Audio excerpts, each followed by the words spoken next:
विपक्षी एकता को लेकर पटना में बैठक होने वाली है, लेकिन उससे पहले महागठबंधन संकट में नजर आ रहा है। जीतन राम मांझी ने महागठबंधन से अलग होने का फैसला लिया है और कांग्रेस के प्रवक्ता कुंतल कृष्णा ने भी कई गंभीर आरोप लगाकर कांग्रेस पार्टी को छोड़ दिया है। हमारे साथ पूर्व डिप्टी सीएम है तारकिशोर प्रसाद, उनसे जान लेते हैं। सर, किस तरह की परिस्थितियां देखते हैं? अरे देखिए, जो राजनीतिक घटना चक्र लगातार बिहार में चल रही है और जिस प्रकार से नीतीश कुमार जी के नेतृत्व में लंबे वक्त तक हम सब एनडीए की एक बेहतर सरकार और एक बेहतर सुशासन देने का काम किया, लेकिन जिस प्रकार से उन्होंने श्री जीतन राम मांझी को मुख्यमंत्री के पद पर आसीन करके फिर उन्हें बहुत बेदर्दी से हटाने का काम किया और जिस प्रकार से लगातार श्री मांझी जी के बयान के अनुसार उनकी जो हम पार्टी है, जो महागठबंधन सरकार का एक घटक दल है, उसको ज़बरदस्ती जनता दल यूनाइटेड में मर्ज करने का उन्होंने लगातार दबाव बनाया। तो इसका सीधा अर्थ है कि जो महादलित समाज है वो कहीं न कहीं उन्हें रास नहीं आ रहा है। महादलित अलग से कोई उसका फ्रंट खड़ा हो, क्योंकि कहीं न कहीं इन्हें डर है महादलित समाज से, और इसी के कारण बाध्य होकर श्री जीतन राम मांझी ऐसे वरिष्ठ राजनेता आज उनसे अलग हो गए हैं। तो और स्वाभाविक है कि जो आने वाले दिनों में परिस्थितियां हैं,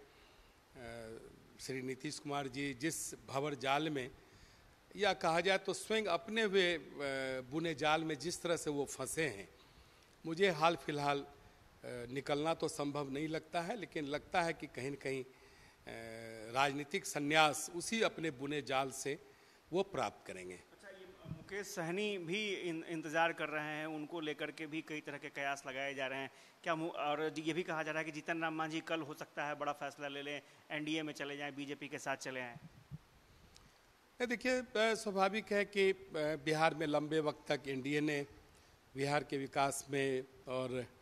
बदलते बिहार की अहम भूमिका में रहा है, उसका साक्षी रहा है। तो स्वाभाविक है कि जो भी व्यक्ति बिहार को बेहतर देखना चाहता है वो एनडीए के साथ आएगा, क्योंकि महागठबंधन के अभी 1 वर्ष का कार्यकाल भी खत्म नहीं हुआ है, लेकिन उसके जो नकारात्मक पक्ष हैं, जो दुर्दशा बिहार की है, स्पष्ट तौर पर आने लगा। यह दुर्दशा तो मुझे लगता है कि 2005 के पहले का जो बिहार था, वो सारा परिदृश्य जब दोहराने लगा, तो स्वाभाविक है कि जो बिहार के विकास के प्रति जिनकी संवेदनशीलता है, तो वो कहीं न कहीं व्यथित होंगे और उनकी व्यथा एनडीए के साथ जुड़कर ही उन कठिनाइयों को दूर करके बिहार को विकासवाद की दिशा की ओर ले जाएंगे। एक और घटनाक्रम हुआ, कांग्रेस के एक प्रवक्ता थे, उन्होंने कांग्रेस छोड़ दिया। उनका कहना था कि कांग्रेस पार्टी नीतीश कुमार के नेतृत्व में कैसे विपक्षी एकता के लिए काम कर सकती है। कांग्रेस पार्टी तो खुद अपना सम्मान हासिल करती है और नीतीश कुमार के नेतृत्व में कैसे हम लोग जा सकते हैं? नहीं, देखिए, स्वाभाविक है कि भारतीय राष्ट्रीय कांग्रेस की अखिल भारतीय स्तर पर अपनी पहचान है, भले अभी कुछ राज्यों में सिमटी हुई है, लेकिन उसका एक अखिल भारतीय स्वरूप है। और श्री नीतीश कुमार जी, तो मैंने पहले भी बार बार कहा है कि 2005 और उसके बाद के कालखंड में अपने बूते कभी सरकार बनाने की स्थिति में नहीं आए। जो व्यक्ति बिहार में अपने राजनीतिक ताकत से अपनी सरकार बनाने की क्षमता नहीं रखता है, वो पूरे देश के नेतृत्व करने की क्षमता स्वाभाविक तौर पर नहीं होगी। और भारतीय राष्ट्रीय कांग्रेस कहीं न कहीं उपाहोप में है, और उपाहोप में तो सभी क्षेत्रीय दल हैं। आज सुश्री ममता बनर्जी का स्पष्ट तौर पर बयान आ गया कि जब तक भारतीय राष्ट्रीय कांग्रेस मार्क्सवादी साम्यवादी दल को नहीं छोड़ेगा, तब तक हम भारतीय राष्ट्रीय कांग्रेस के साथ नहीं जा सकते हैं। तो स्वाभाविक है कि आगामी जो 23 जून को राष्ट्रीय स्तर के विपक्षी दलों का और क्षेत्रीय दलों की एका की शुरुआत हो रही है एक बैठक के तौर पर। तो ममता बनर्जी जिस रूप से आज उन्होंने बयान दी है, आप समझ सकते हैं कि यह एक तरह से मखौल है वो जानती हैं कि जो वंशवाद के पोषक हैं, जो कहीं न कहीं राजनीतिक भ्रष्टाचार में लिप्त रहे,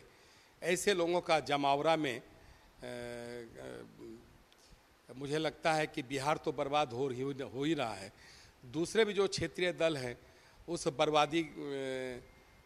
के साक्षी नहीं बनना चाहेंगे। सर एक चीज़ और है सर, कल विश्वविद्यालय के जितने विश्वविद्यालय थे उनके वीसी की बैठक हुई शिक्षा मंत्री के साथ। शिक्षा मंत्री ने नई एजुकेशन पॉलिसी को लागू करने से साफ इनकार कर दिया। उनका कहना था कि अभी तो 3 साल का कोर्स 5 साल में हो रहा है, अगर मेरे पास इंफ्रास्ट्रक्चर नहीं है, टीचर नहीं है, अगर हम नई शिक्षा नीति लाते हैं तो फिर 7 साल में कोर्स खत्म होंगे। देखिए, जब से एनडीए की सरकार बनी तो शिक्षा विभाग हमेशा जनता दल यूनाइटेड के किसी न किसी मंत्री के जिम्मे रहा और केंद्र का लगातार सर्व शिक्षा अभियान और शैक्षणिक क्षेत्र में जितने भी सहयोग हो सकते हैं केंद्र ने किया, चाहे आधारभूत संरचना की बात हो और भी शैक्षणिक क्षेत्र को बेहतर करने की बात हो, तो उसमें केंद्र की बड़ी भूमिका रही।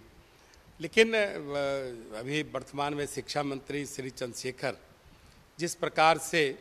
हाथ खड़ा कर रहे हैं, स्वाभाविक है कि वो उनको लगता है कि भारत की केंद्र सरकार ने नई शिक्षा नीति लाई है, तो इन्होंने एक कसम खा लिया है कि केंद्र सरकार की योजनाओं को हम बिहार में लागू नहीं होने देंगे। सिर्फ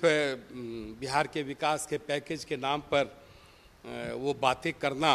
और जब बिहार के विकास की जब बात होती है, जब बैठक होती है,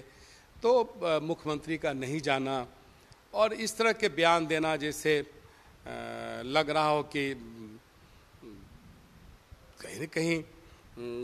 उन्हें लग रहा है कि जो भारत की सरकार है उसकी नई शिक्षा नीति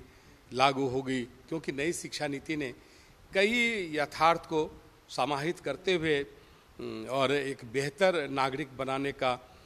शिक्षा में गुणात्मक सुधार के कई कदम उसमें उठाए गए हैं। तो इन्हें ये रास नहीं आ रहा है, क्योंकि ये नहीं चाहते हैं कि बिहार के लोग बेहतर शिक्षा प्राप्त करें, क्योंकि इनका तो सारा ध्यान रामचरितमानस पर है। जिस रामचरितमानस का क ख ग नहीं जानते हैं चंद्रशेखर जी, उस पर ये बड़ी बड़ी बातें करते हैं। और जो मूल शिक्षा विभाग का जो मूल उद्देश्य है, जो मूल कार्य है, शिक्षा स्वास्थ्य का किसी भी राज्य के विकास में क्या महत्व है या बताने की आवश्यकता नहीं है। जहाँ शिक्षा है वहीं विकास है।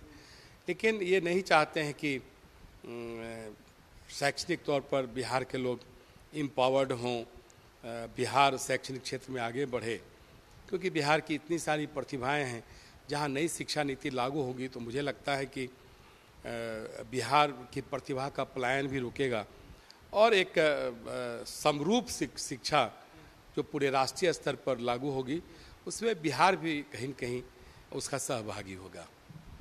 तारकिशोर प्रसाद थे और ये बता रहे थे कि विपक्षी एकता की बैठक होने वाली है और स्वाभाविक तौर पर बैठक से पहले जो परिस्थितियां बन रही हैं वो नीतीश कुमार को कहीं ना कहीं राजनीतिक संन्यास की ओर ले जाने के लिए प्रेरित करेंगी, क्योंकि जो हालात बन रहे हैं, छोटे छोटे दल महागठबंधन से अलग हो रहे हैं और स्वाभाविक तौर पर इसका असर भी बिहार की राजनीति और देश की राजनीति में देखने को मिलेगा। कैमरा पर्सन फिरोज के साथ आशुतोष चंद्र, न्यूज़ पटना।